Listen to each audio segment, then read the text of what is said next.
Whether it's your first time here or you're a regular here at Mr. Super Oz, I just want to thank you for tuning in to the channel. It exists because I, Oz, from the channel Mr. Super Oz, I wrote a 68-page graphic novel called Everlasting Survivors. Volume 1 is called All Day Long. If you follow the link in the description of this video, you can get yourself hats, shirts, posters, all kinds of fun things. But most importantly, you can get the story itself. And the more people that pick up the story, the greater the chances are that there can be continued adventures with these heroes. If you could, give it a like, subscribe if you haven't already, leave a comment, enjoy. But, Oz, tell me, go home show for SmackDown, what we got? So, we open with Crash, Shannon, and Matt Hardy. They come to declare that in just 3 days, the MPAA will face the Iron Addicts on the pre-show of Survivor Series. I think we've done a pre-show match yet, so that's pretty cool. So, I always try and keep us even, but because to do this tournament right, to get a shot at the Manitou followers, I had to have one extra match, so I stole the pre-show.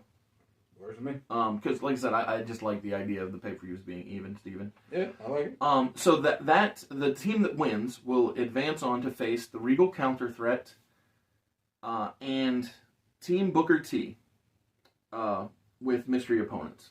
Gotcha. So, again, this is just informative stuff telling you about what's going on in the pay-per-view. Again, Matt sees himself as a benevolent god, a generous giver. Bestower, man. So Rey Mysterio makes his case for winning the chamber. You know, a promo package. Yeah, saying, I might be small, but I beat Mark Henry, so I can overcome. Blah blah blah. Yeah, of course. So after that, we see the first promo package for Nunzio. I know this is a heavy talking episode. Yeah. But Nunzio's promo package airs, and it's very opera-oriented.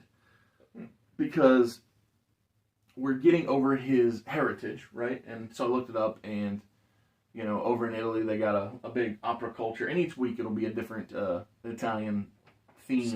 Stereotype, there we go. Making me feel bad, but...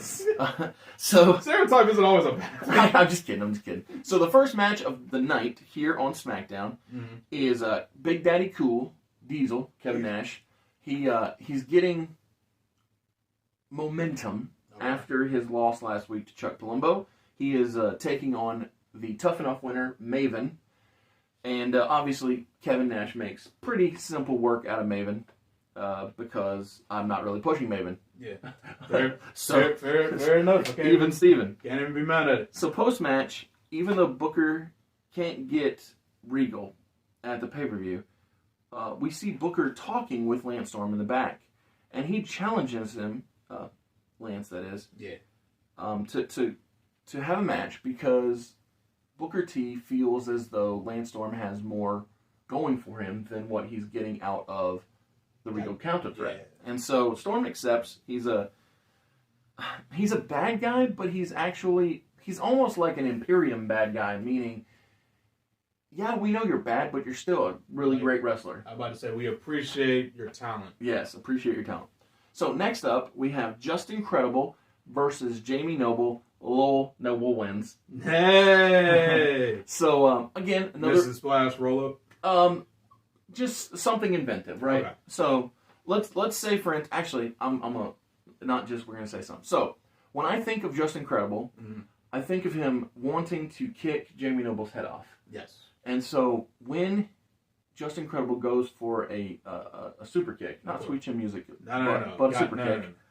Not with Shawn Michaels still in the company. Jamie Noble catches the foot, twists the ankle, and before Jamie can even wrap his legs around Credible's legs, he taps out immediately. I love it. And so I just think it's far more believable for somebody to want to protect themselves than to fight and still give up. Yeah. So makes sense. I mean, that's the Jericho logic. Absolutely. And so from there the giant swing gimmick. Yeah. So next up we have Bishop Storm taking on Booker T.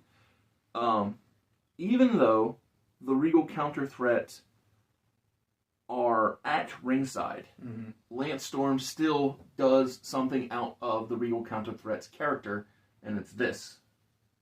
He shakes Booker T's hand, Can't believe it. and Lance they're Storm's all been on taken it. aback, right? Yeah. Not just Queen Terry, not just King William, but so are Rook Nowinski and Night Test. Yeah.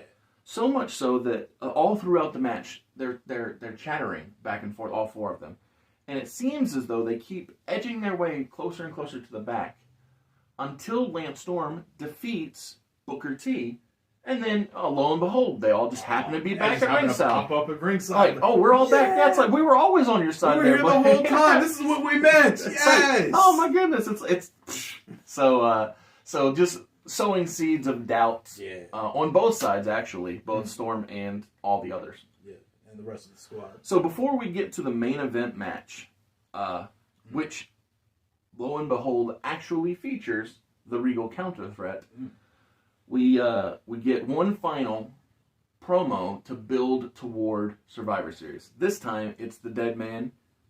It is the Red Devil. It's the Undertaker again, just like with Ray, stating his case. How that he's had over a decade of 1,000 years. over a decade of destruction. How he's leading new pupils to prominence. Digging holes and burying souls. all that good stuff. So the main event tonight is King William challenging Chuck Palumbo for the World Television title, and almost the opposite of what happened with Lance Storm happens with William Regal. There's no handshake. There's no respect. William, he's nefarious. He's dirty. He's no good. Every underhand attack. Anything he can do, ropes and chop blocks and all kinds of anything that it is dirty, he's going there. I love it. But the thing is, Chuck Palumbo, he's a powerhouse. He's trained by the Dead Man, and furthermore, Taker comes out to the ringside, make sure that the extra bodies don't get involved, and Chuck Palumbo retains and comes out on top to close out SmackDown